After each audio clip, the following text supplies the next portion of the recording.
taking note of, in particular, the liquid coming out at the top. And you've all seen this before. Basically, the liquid comes out and it overflows and then fills the cups below it. Now, next to that, I also have an image of I think it's a Bitmain mine. I'm not even sure what the best miners are currently for Bitcoin. Now, next to that, I have an image of, kind of like what a T-share could be.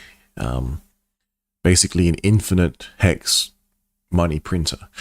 Now, if you understand that, then these notes might just help you. Now, I will actually play this. And yeah, basically, we've all seen that before, right? That makes sense, right? If the price is to get so high, most likely it will overflow. And the cups below it, maybe the smaller holders, they too will have full cups. Now, the notes that I put together, I'm going to be looking away from the screen because I don't actually have a pointer, but I do have my notes in front of me, which I added some other stuff too. But simply put, right, if I make this a little larger, I have to leave it there. All right, so you've got everything in one image, screenshot, pause, whatever. So in I'll call it the ecosphere, you basically have an inflow. Now, the adoption amplifier has ended. The fork has already taken place for Pulse Chain. So those two ways to enter in are no longer in existence. I'll assume that you have some understanding of T-shares. If you don't, you might have to look into that because I reference them here. I cite them here. Now, for instance, you can earn money, right? So simple flowchart, earn money. You can then use that money to buy HEX however you wish.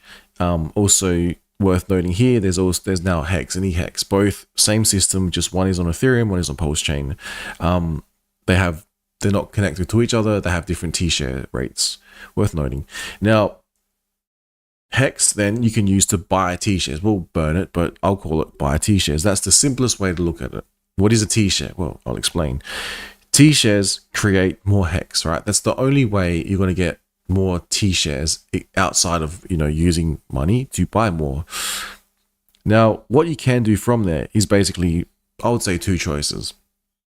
You take your HEX and you can sell that for money. If you go buy a Ferrari, if you want, you can exchange that for crypto that is accepted to purchase Ferraris, which that actually is a thing now. HEX then in that scenario runs out and game over because you don't have any more. You might have a Ferrari, but you don't have any more HEX and you don't have any more, therefore, T-shares. Another branch you could pursue is use your HEX and buy some more T-shares. Then you go back into the loop where T-shares creates more HEX, etc., etc. Then along the way, you have more options to be able to sell for money. Now, that's not including laddering, and that's including one simple process.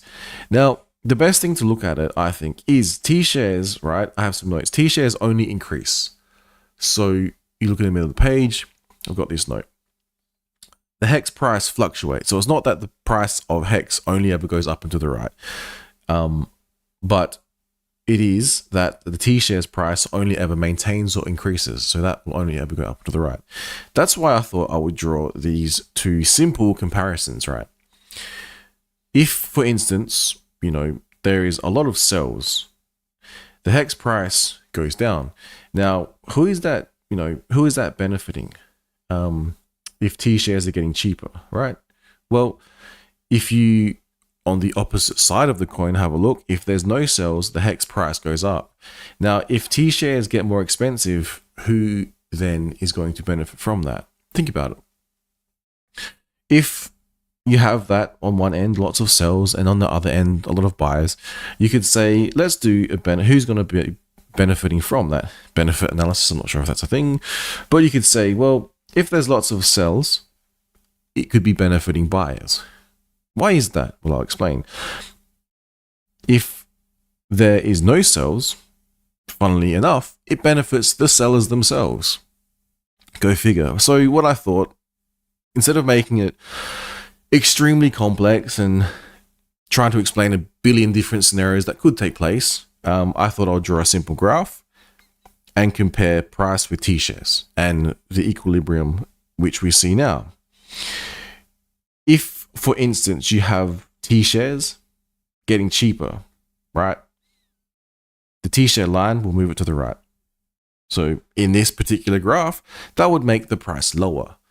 And if T-shares get more expensive, it will move the T-share line to the left. And that will increase the price. So you could basically compare, as with this picture, literally, you could compare T-shares to hash rate, you know, and the key ingredient is time. Think about it. That's why longer pays better and bigger pays better. All right, so I'll leave it there. That'll give you all something to think about if you've never heard of HEX before. Maybe you're familiar with Bitcoin. Maybe you're familiar with Bitcoin mining.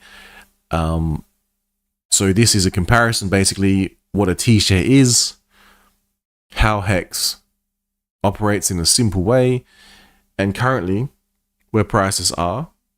Is it beneficial to be a buyer or a seller? I'll leave that with you. All right, free speech.